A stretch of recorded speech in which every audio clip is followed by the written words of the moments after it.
contrato colectivo de condiciones de trabajo, lo encontramos del 38 al 48 del Código de Trabajo. Si hablamos, por ejemplo, de un convenio colectivo de condiciones de trabajo, hablamos del 377 al 396 del Código de Trabajo. Si hablamos de un reglamento interior de trabajo, lo encontramos en el artículo 57 al 60. Y si hablamos, por ejemplo, en relación a la sentencia colectiva o arbitraje, lo encontramos del 397 y 403. ¿Por qué pongo estos fundamentos? Porque, por ejemplo, si en su examinador o en el examen, yo le digo a usted, mire, hábleme de las condiciones del pacto colectivo y las condiciones de trabajo, usted va a su código de trabajo, agarra está en el artículo 49, y en el artículo 49 usted puede hacer el llamamiento. Artículo 49 al artículo 56 del Código de Trabajo. Entonces, ahí va a abarcar todo lo que es, por ejemplo, lo que es el pacto colectivo, condiciones de trabajo. Si hablamos, por ejemplo, yo le digo, mire, hábleme de por ejemplo, que le haga la pregunta así como en la hoja de trabajo. Hábleme de la formación colectiva y desarrolle 2 de ellas. Entonces, usted va y, por ejemplo, ya sabe que el contrato colectivo de condiciones de trabajo lo va a encontrar del 38 al 48 del Código de Trabajo. Entonces, en su ley se va al artículo 48 y el artículo 38 y puede hacer su anotación del 38 al 48. Y eso no solamente le sirve para esta evaluación, sino le sirve a usted como una guía, como material de estudio, no solamente para este curso, sino que a futuro. Entonces, si hablamos de la formación colectiva, ¿qué entendemos? ¿Cuál es la formación? Por lo cual se guía el derecho colectivo de trabajo.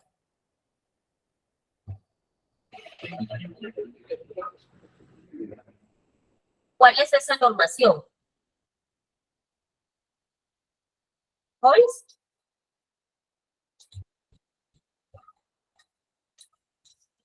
Y el pacto colectivo, el contrato colectivo, el convenio colectivo de trabajo, el reglamento, la sentencia colectiva o arbitraje. Esa es la formación de la normación colectiva.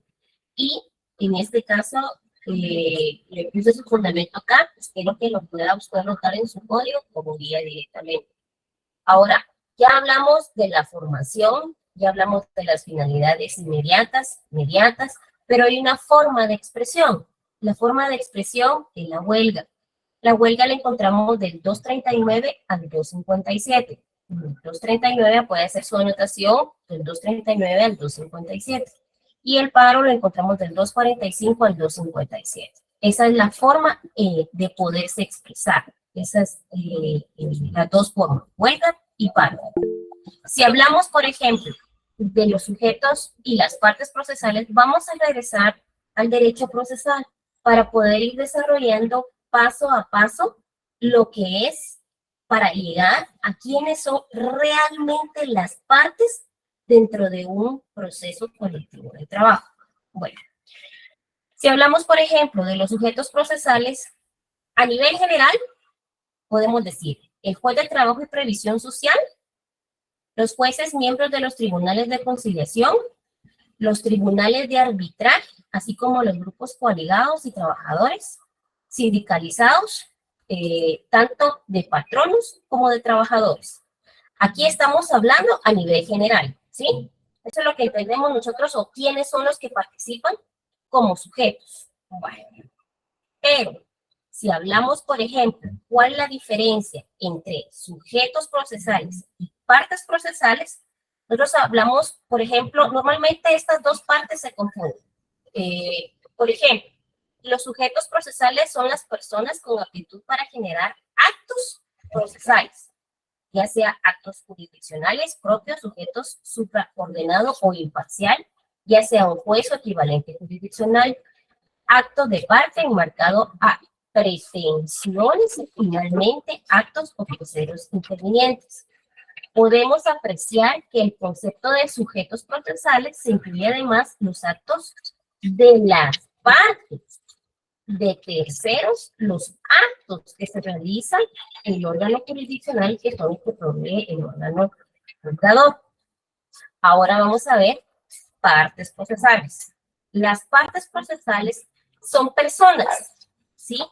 Entidades o grupos que están directamente involucrados en el litigio, ¿sí?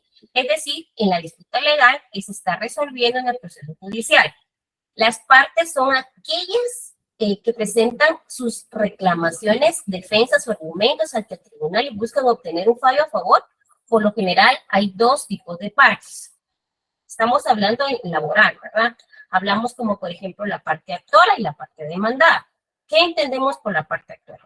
Si hablamos a nivel general, porque estamos iniciando desde la parte procesal a donde queremos llegar, como parte actora, entonces es la que inicia el proceso judicial presentando una demanda y busca obtener algún tipo de reparación o indemnización para resolver su situación. El demandado es la parte contra la cual se presenta la demanda, que debe responder a las acusaciones o argumentos presentados por el demandante y puede presentar defensas y argumentos en contra.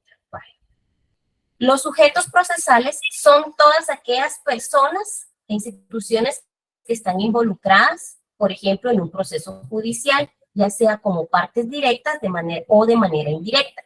Esto incluye no solo las partes procesales, sino también a otros actores, como por ejemplo, que desempeñan un papel en el proceso. Como por ejemplo, aquí puse, por ejemplo, ¿qué es un juez? Bueno, el juez es el funcionario judicial encargado de tomar decisiones imparciales y que aplican la ley en el proceso. El abogado es la persona que representa y asesora a las partes procesales, presentando sus argumentos, sus defensas ante el tribunal. ¿Quiénes son los testigos? Bueno, son personas que proporcionan la información relevante sobre los hechos o disputas. ¿Quiénes son peritos? Son expertos que proporcionan opiniones técnicas o especialización sobre cuestiones relevantes en el caso. Terceros interesados son personas o entidades que pueden estar afectadas por el resultado del caso, aunque no sean partes directas. Bueno, en resumen, mientras que las partes procesales son partes directamente involucradas en la disputa legal, los sujetos procesales incluyen todas las personas e instituciones que desempeñan el papel en el proceso judicial, ya sea directa o indirectamente. Son parte dentro del proceso colectivo únicamente los sujetos que involucran en el desarrollo del litigio, como los grupos coaligados de trabajadores y los sindicatos de patronos que individualmente aparecen demandados dentro del proceso colectivo. Si quieren, esto subrayemos. Entonces, ¿quiénes son parte dentro del proceso colectivo del trabajo, del proceso colectivo de trabajo?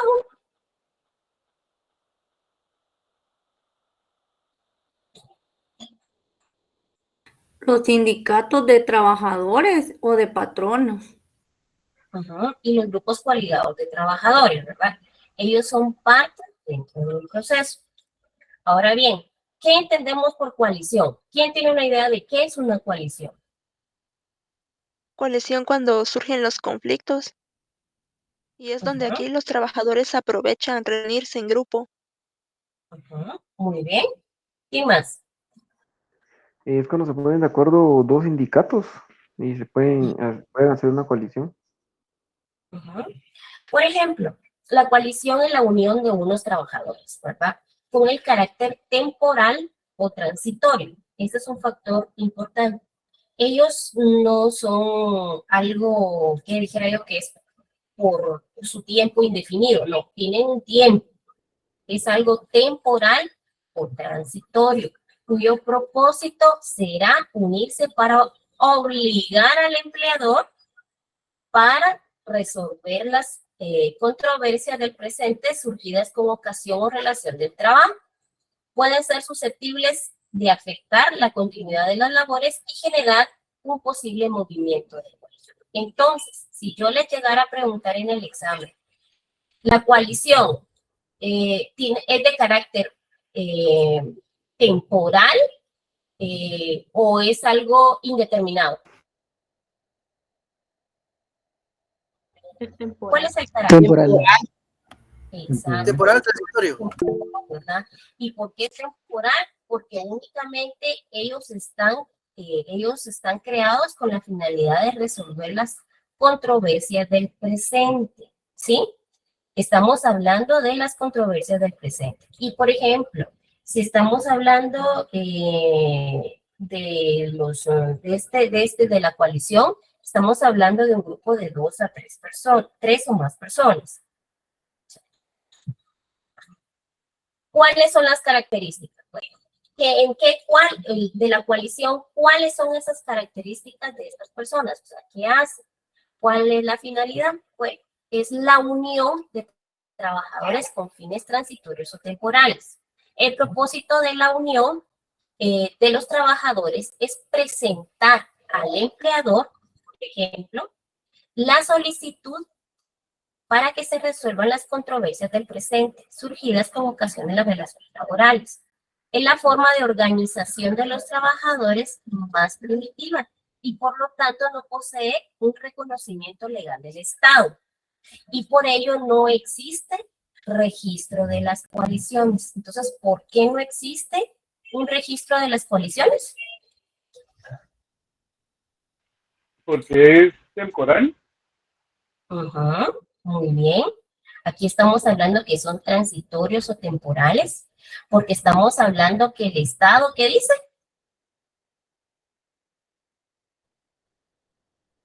No posee reconocimiento legal. Exacto, y ahorita vamos a ir viendo por qué no posee, vamos a ir viendo poco a poco por qué no posee esto. Bueno, entonces, estamos hablando que es algo transitorio. No hay un registro específicamente de las coaliciones. Una vez resulta la controversia, la coalición, ¿qué pasa? ¿Qué pasa con la coalición? Se desintegra. Se desintegra, solo resuelve y automáticamente se elimina. Exacto. Por eso entonces entendemos aquí, vamos paso a paso, que es transitoria o que es temporal. Y una vez resuelve la controversia, se desintegra. Bueno, vamos a ver. La referencia que nosotros tenemos en relación a lo que es la coalición es del 377 al 396. Hace referencia a los grupos coaligados cuando habla de trabajadores no sindicalizados. Les doy acá referencias para que usted mismo vaya a su código de trabajo y haga las anotaciones, ¿sí? Bueno. ¿Qué hablamos, por ejemplo, de los sindicatos? Ya entendimos que, por ejemplo, las coaliciones son temporales. Ya entendimos, por ejemplo, que es con la finalidad de poder presentarle las controversias, ¿verdad? Al empleador. O sea, vamos a ir subrayando. ¿Para qué? Lástima que esto no lo he subrayado, si no lo puedo modificar, para que a usted le sirve de guía. Es presentar al empleador la solicitud, ya vimos que sirve para presentar la solicitud, vimos que es temporal, vimos que no hay un registro directamente de grupos coaligados. Y ahora vamos a ver lo que es los sindicatos. Bueno, ¿qué dice el artículo 206 del Código de Trabajo?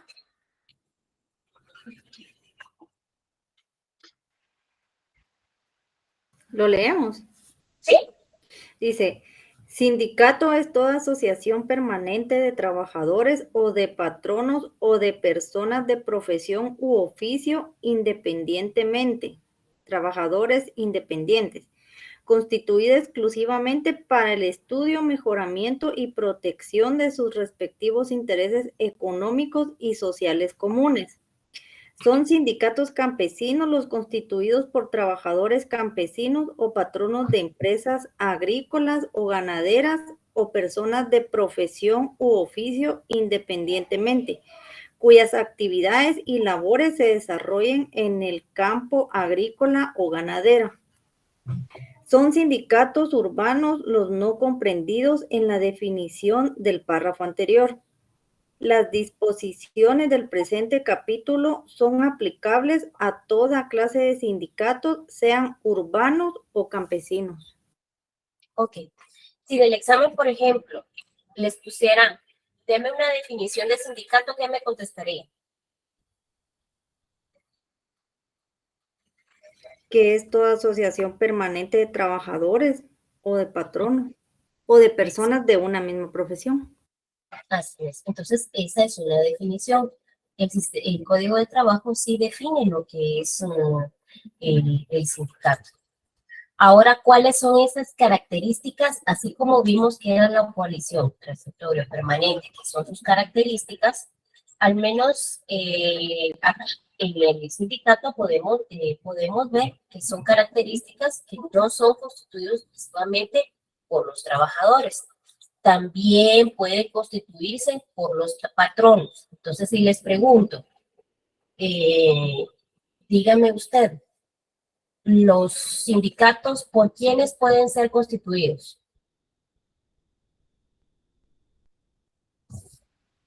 Por trabajadores o por patrones. Por sus patronos. Ok, Por trabajadores y también puede ser constituirse por los patronos. por los trabajadores y por los patronos, ¿verdad? Tanto por uno como por otro. Vamos a ver.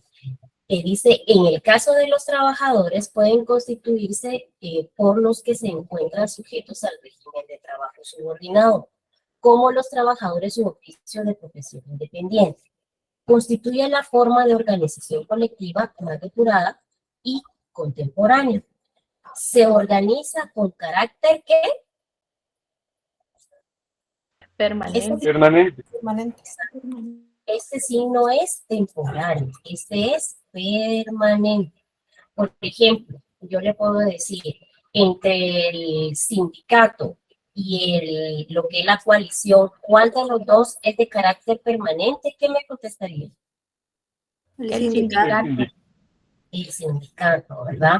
Porque entendemos que la coalición, estamos hablando que es transitorio o permanente. Las finalidades pueden ser mediatas o inmediatas, ya que no trata únicamente de resolver controversias del presente, sino también del futuro. Aquí estamos hablando que la diferencia de la coalición estábamos hablando que se trata de resolver controversias, prácticamente es presentarle al patrón las solicitudes para resolver con las controversias, si quiere pongámoslo de otro color, aquí, del futuro o del presente.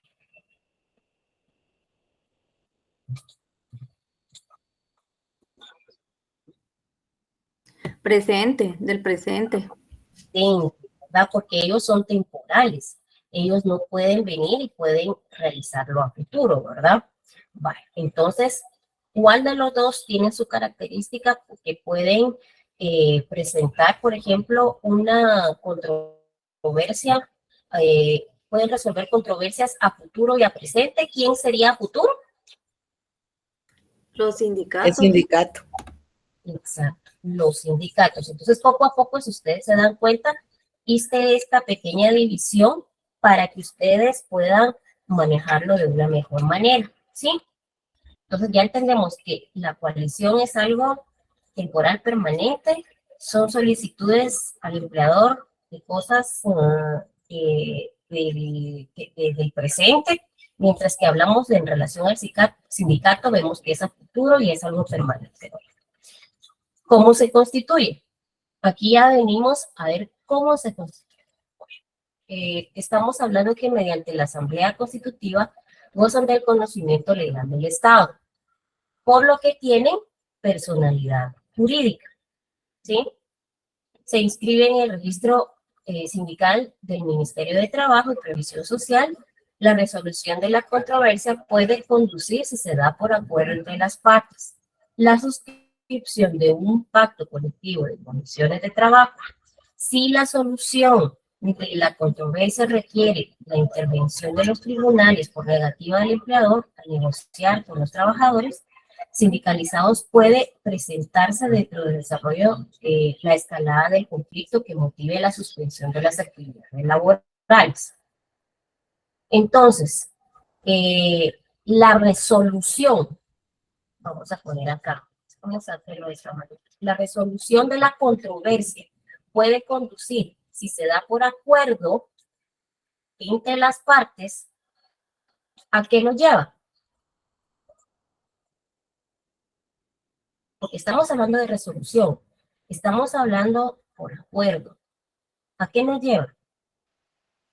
A la A la suscripción. suscripción de un pacto colectivo. El pacto colectivo. Entonces, mediante la Asamblea Constitutiva, gozan el reconocimiento legal del Estado entre los dos, entre el sindicato y la coalición. ¿Quiénes son los que gozan el reconocimiento legal del Estado? El sindicato. El sindicato. La coalición Esa no. No es registrado. la coalición no posee, ¿verdad? Bueno, entonces ahí llevamos otra diferencia, ¿verdad? Vale. Ahora vamos a lo que son patronos. Como dicen los patronos, como empleadores no se organizan en sindicatos. Es esta práctica procesal del trabajo que ellos comparezcan como parte actora dentro del proceso colectivo no se aprecia. Lo que sí es común es ver al empleador aparecer como parte demandada, ya que sea que esta se trate de una persona física o bien de una persona jurídica. Vamos a ver. En conclusión, los sujetos procesales son todos aquellos que intervienen en el proceso del concepto partes o partes procesales. Una definición en la persona o personas que interponen la pretensión ante el órgano jurisdiccional y la persona o personas frente a las que se interpone o dicho de otra manera, quien pide la tutela judicial frente a quien se pide. Leonardo Prieto Castro indica que las partes son las personas físicas o jurídicas en sentido amplio que se constituyen sujetos de un proceso para pretender la tutela jurídica y que por lo tanto asume la titularidad de las relaciones en que el mismo crea con los derechos de las cargas y las responsabilidades inherentes. Bueno, si se trata de un conflicto promovido, por ejemplo, por un grupo de trabajadores no sindicalizados, aquí ya vamos a ver otra división. Vamos a ver un conflicto colectivo promovido por no sindicalizados. Vamos a ver la diferencia. Son partes procesales. La coalición de trabajadores ¿por medio de quién? De su delegación. El patrono a través de delegaciones análogas de los trabajadores que deben de nombrar de acuerdo a la ley, artículo número 328. ¿Sí? Si hablamos de, por ejemplo, un conflicto promovido por un grupo de trabajadores o patronos sindicalizados, aquí estamos hablando no sindicalizados. Aquí estamos hablando de la coalición por medio de delegación. Si hablamos de trabajadores o patronos sindicalizados o partes procesales, el sindicato, ¿qué dice acá? Sindicato de trabajadores o el de patrono, según sea el caso, por medio de su respectiva representación, o el sindicato de trabajadores y el patrono individualmente. Correcto. Entonces estamos hablando que los sindicatos deberán comparecer por medio de la representación de sindical que haya designado en asamblea. Ahorita vamos a llegar a esto, pero ahorita estamos viendo la diferencia de cuando son sindicalizados y cuando no son sindicalizados, ¿sí? Aquí hay una pequeña diferencia. Bueno, entonces, la representación de las partes.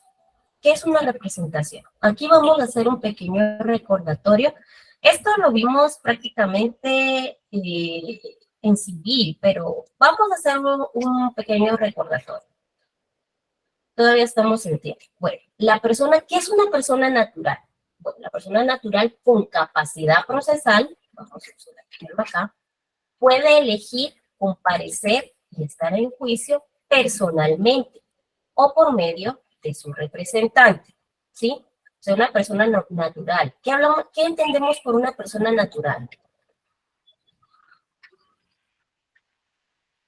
¿Qué creen ustedes? 18 años o 14, 15 en el caso del ámbito laboral. Una persona natural con capacidad procesal. Mire, pues esta es la clave. Con capacidad, acuérdense de la capacidad absoluta y relativa, de ejercicio y de goce, perdón. Ejercicio, vamos a ver, ¿cuál es la capacidad de ejercicio? La que 18. obtenemos a los 18 años. La mayoría de edad, Lick. La mayoría de edad. ¿Y cuál es la de goce? La inherente a todas las personas. La de goce, 14 años.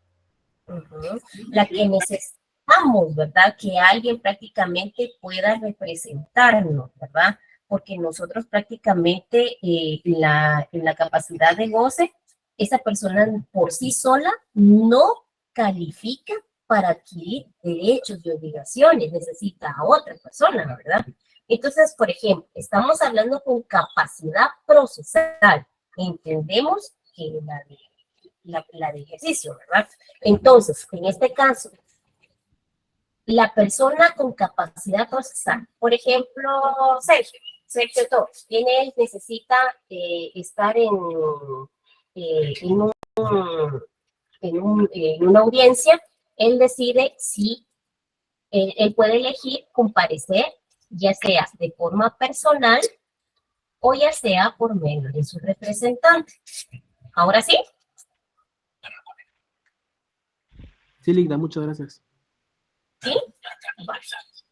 Deme un momento, deme un segundo.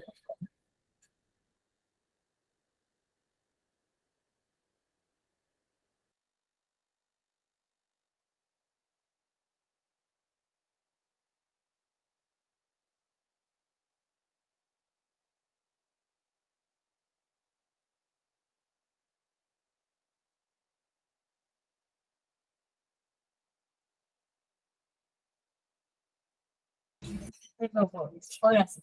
Entonces, entendemos que una persona natural con capacidad procesal puede elegir comparecer y estar en un juicio personalmente o por medio de su representante. Ahora vamos a ver esto. Toda persona jurídica, ¿qué es una persona jurídica? Su capacidad procesal solo puede hacerlo por medio ¿de quién?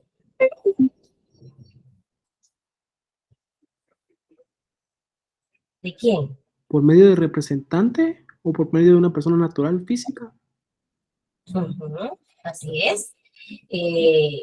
Ya que para ello están autorizadas por medio de lo constituido en la ley, ¿verdad? Si una persona actúa en nombre de otra sin perder esta su calidad de parte, se llama representación. Aquí estamos solamente haciendo un refresh porque ya vamos a lo que es el área del derecho procesal colectivo, pero para refrescar un poquito, hablamos de una persona natural, de una persona jurídica, y vamos a ver la calificación de la representación voluntaria o convencional, representación necesaria o representación legal. Esta es una clase o judicial.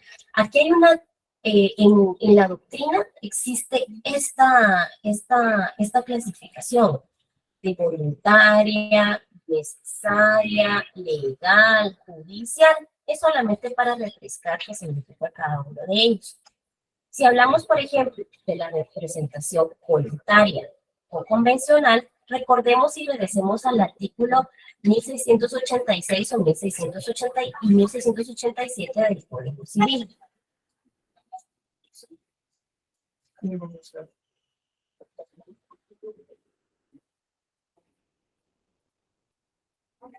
(1686), mi licenciada. Ajá. Yo lo tengo aquí si usted desea. Por favor. Artículo 1686. Por el mandato, una persona encomienda a otra la realización de uno o más actos o negocios. El mandato puede otorgarse con representación o sin ella. En el mandato con representación, el mandatario obra en nombre del mandante y los negocios que realice dentro de las facultades que se le hayan conferido obligan directamente al representado. En el mandato sin representación, el mandatario obra en nombre propio sin que los terceros tengan acción directa contra el mandante.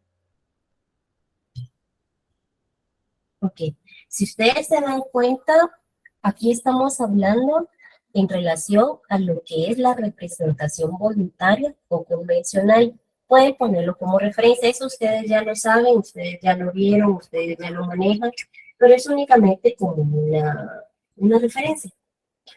Dice, es cuando, por ejemplo, un litigante confiere a otra persona un mandato para que le represente, facultándola para ejecutar en su nombre y por su cuenta actos jurídicos procesales de determinado proceso.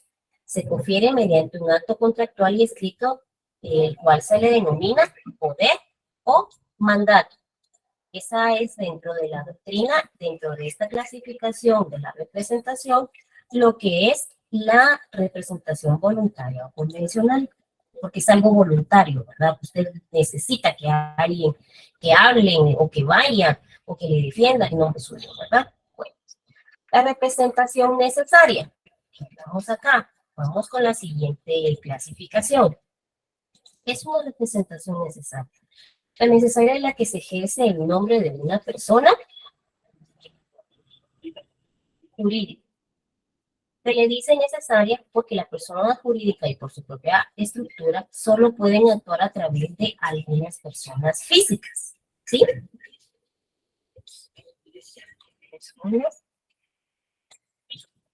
Nuestro Código Civil reconoce dos tipos fundamentales de personas jurídicas que existen y son las de derecho público y son las de derecho privado. ¿Se recuerdan de Civil 1? Hoy. Si no hay confianza, díganme, aquí reforzamos el conocimiento. Lo importante es que tengamos, sepamos de qué estamos hablando. Sí, de derecho público, ¿no? Como el Estado, ¿qué más? Ah, ahí está en la presentación, las municipalidades, el derecho privado, asociaciones, sociedades civiles y mercantiles, ¿verdad?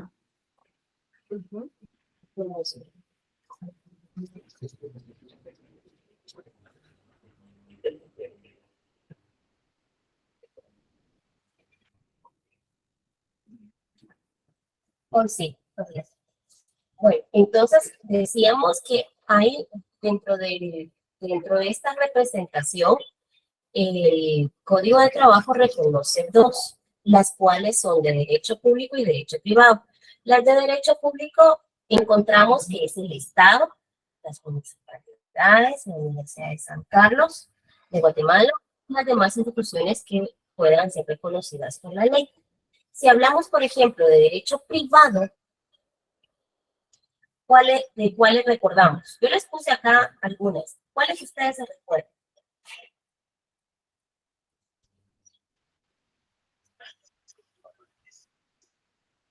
¿No?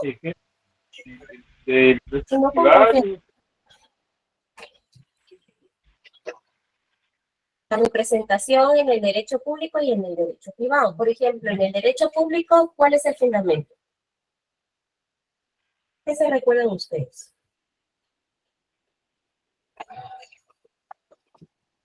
La ley de servicio civil.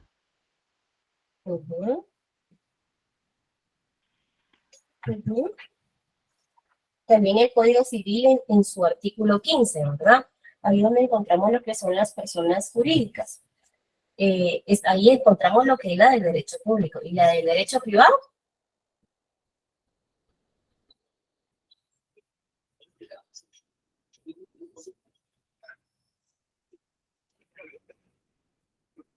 ¿No? Podemos ver el artículo 44 del Código Procesal Civil y Mercantil. Ahí está, si no estoy mal recuerdo, lo que es, si no mal recuerdo, es el 44. Miremos el 44. Yo lo tengo aquí, capacidad procesal, dice el 44. Muy bien. Entonces, dice, las personas que no tengan libre ejercicio de sus derechos no podrán actuar en juicio sino por representantes. ¿Ya bien? En el segundo párrafo. Asistidas o autorizadas conforme a las personas que regulen. Las personas jurídicas litigan por medio de sus representantes conforme a la ley y sus estatutos o su estructura social. Aquí estamos hablando de las uniones, secciones, comités, cuando no tengan personalidad jurídica. Aquí estamos hablando de la representación en caso de derecho privado. Aquí podrían ustedes hacer una referencia. Bueno, si hablamos, por ejemplo, en relación a las representaciones de las profesionales o sindicatos, lo encontramos en el 223, inciso E. ¿Qué dice el 223, inciso E?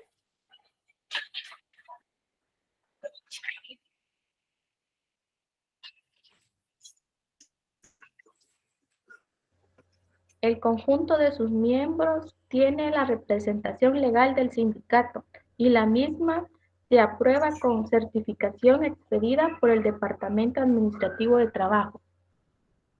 Ok. Entonces, si estamos hablando, el conjunto de sus miembros tiene la representación legal del sindicato y la misma se aprueba con la certificación expedida por, vamos a ver, sin embargo, el comité ejecutivo puede acordar suficiente de llegar a dar representación en uno o varios de ellos, para todo o para asuntos determinados, pero en todo caso con la duración limitada. Dicha delegación es revocable en cualquier momento y su revocación se aprueba mediante la certificación del acuerdo respectivo firmado por la mayoría absoluta de los miembros del comité ejecutivo y por el del jefe del departamento, del CEPAP, pero está eliminado, dice, o en su defecto por el inspector de trabajo. Ni los comités ejecutivos ni sus miembros integrantes totales pueden delegar la representación del sindicato en todo o parte, ni sus atribuciones o terceras personas por medio de mandato en cualquier forma. Ahorita vamos a entenderlo un poquito mejor. La acción de administrativo judicial que va a promover sea una decisión o mandato según la Asamblea General. Que el libro de actas o acuerdos de la Asamblea de los sindicatos, por ejemplo, tengan que tener un libro. Que la decisión o mandato la tome, ¿quién la va a tomar? La Asamblea General, conformidad con lo que en efecto exijan los estatutos del sindicato. En los sindicatos, ¿quién toma las decisiones? La Asamblea. El dirigente de los sindicatos. Ok, muy bien. Entonces, la delegación que otorga el comité ejecutivo del sindicato es aplicable en cualquier momento. La acreditación, ustedes están ocurriendo las presentaciones. La acreditación de la representación de los sindicatos, la representación de los sindicatos o de personalidad y personería con la que actúan en un proceso se acredita con los documentos siguientes. Estas son las certificaciones con las cuales lo pueden acreditar. ¿Cómo acredita la personalidad y cómo se acredita la personería? Bueno, certificación expedida por la Dirección General de Trabajo, en la que conste la inscripción del registro del sindicato. Ahí, prácticamente, ¿de qué estamos hablando? De la personalidad. De la personalidad. Yo les puse acá una pequeña tablita para que recordáramos. Esto solamente recordemos la diferencia. Persona. ¿Qué es una persona? ¿Qué es una persona? Es el ente susceptible a adquirir derecho o a contraer obligaciones de manera individual o jurídica. Ahora, entonces, ¿qué entendemos por personalidad?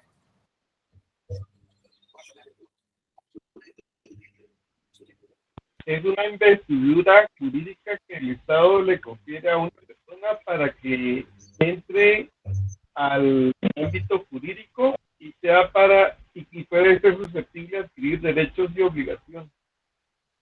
Muy bien. Entonces, si la personalidad, la investidura jurídica del Estado que confiere a una persona para que entre al mundo de lo jurídico, susceptible de adquirir derechos y obligaciones, ¿qué es la personería?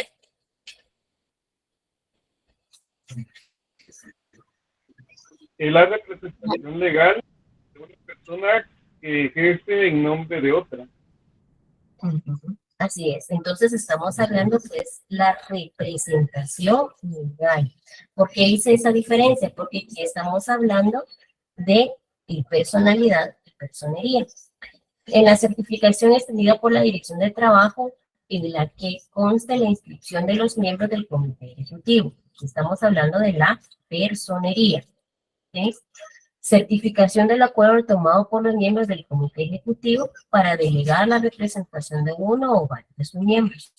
La certificación del acta o asamblea general en la que se acuerda promover el proceso jurídico, económico, social.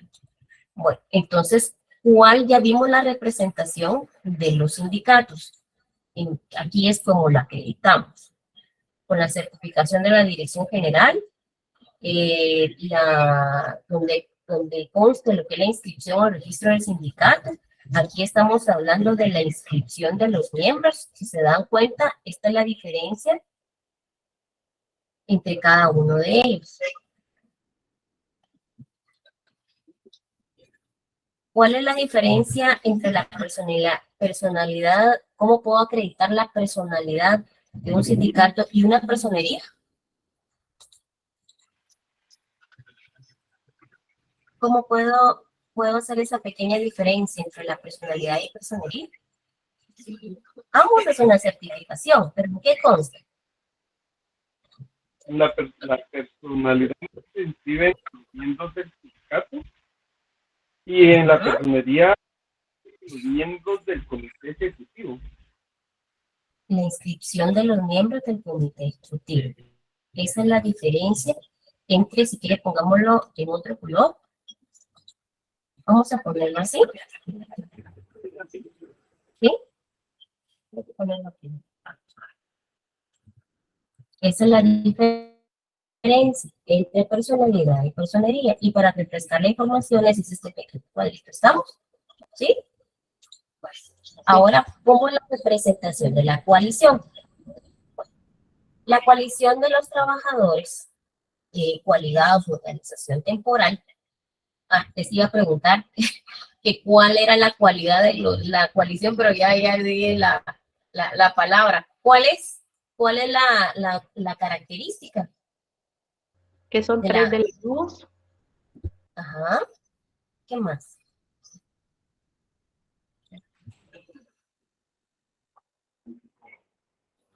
Temporal.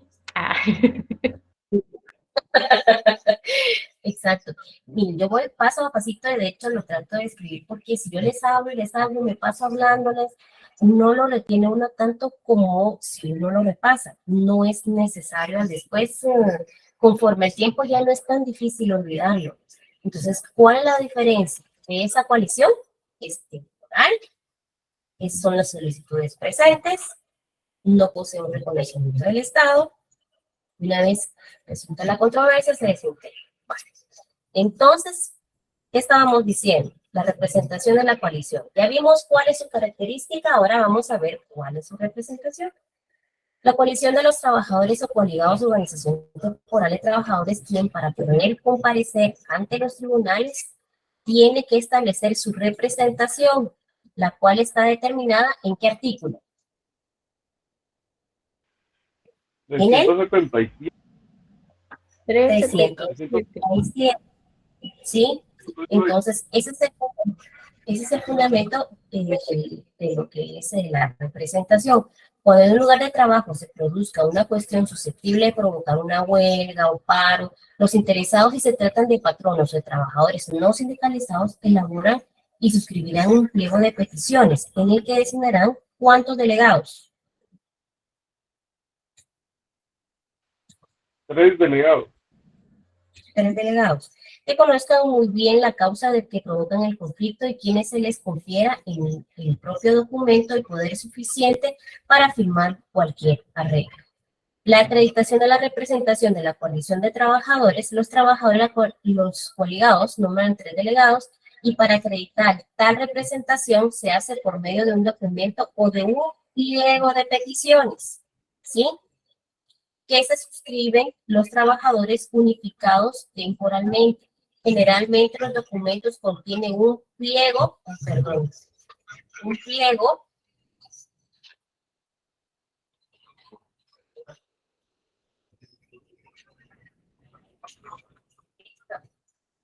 de peticiones de los trabajadores no sindicalizados.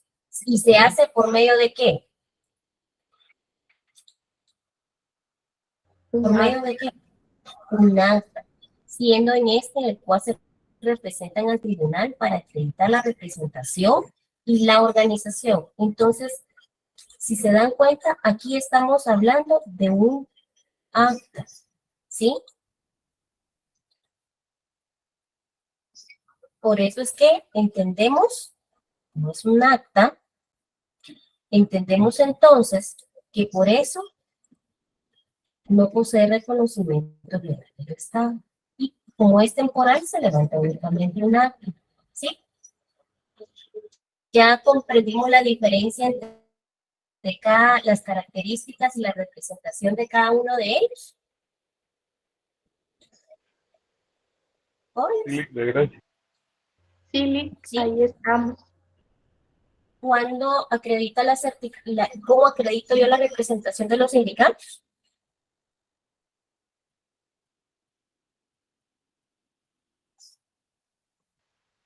¿Cómo acredito la representación? A través de una inscripción en la Dirección General de Trabajo.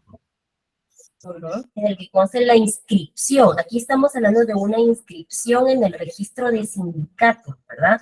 Ahí obtenemos la personalidad y la certificación extendida por la Dirección General de Trabajo en la que conste la inscripción del comité ejecutivo. Ahí obtenemos la personería. En cambio, en lo que es la coalición, ¿de qué hablamos? Hablamos de una certificación, de un acta, ¿verdad?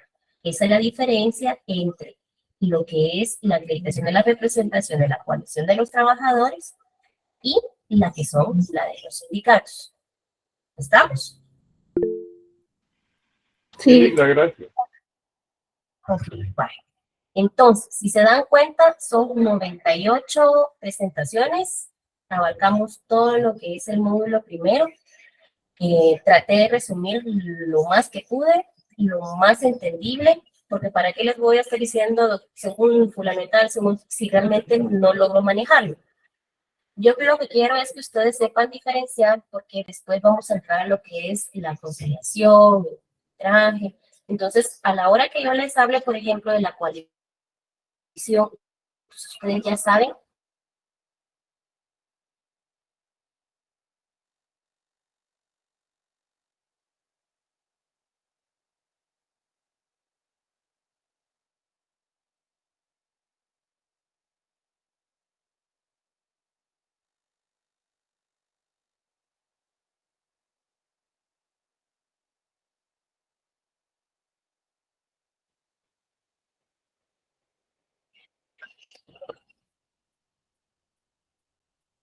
Perdón, jóvenes, creo que el internet no está muy bueno, pero no sé si me escuchan. Sí, le escuchan, ya.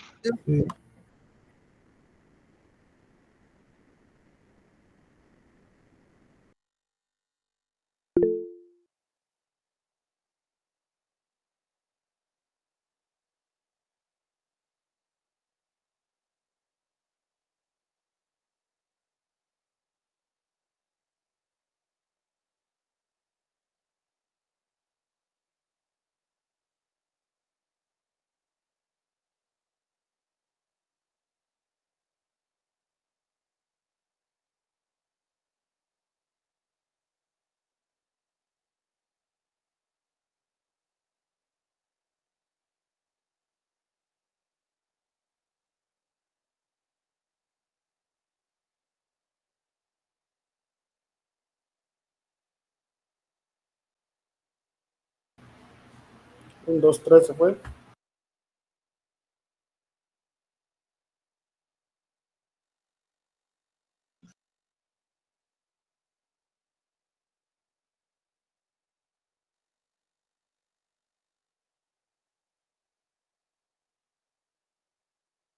¿Me escuchan, jóvenes? Sí, licenciada. Gracias, perdón, es que creo que se me fue el internet nuevamente. Bueno, entonces, ¿está comprendible? ¿Y saben manejar la diferencia entre cada uno de ellos? Sí, Ligda, se comprendió, gracias. Ok, vale. Sí, gracias. Entonces, miren, ya abarcamos todo el módulo 1. El día miércoles vamos a hacer un repaso. El día miércoles vamos a decir cómo vamos a evaluar. Y se dieron cuenta, yo les dejé una hoja de trabajo, pero la finalidad era ver cómo hay personas que no estuvieron conmigo el semestre pasado, entonces para saber cómo se desarrollaban a la hora de contestar.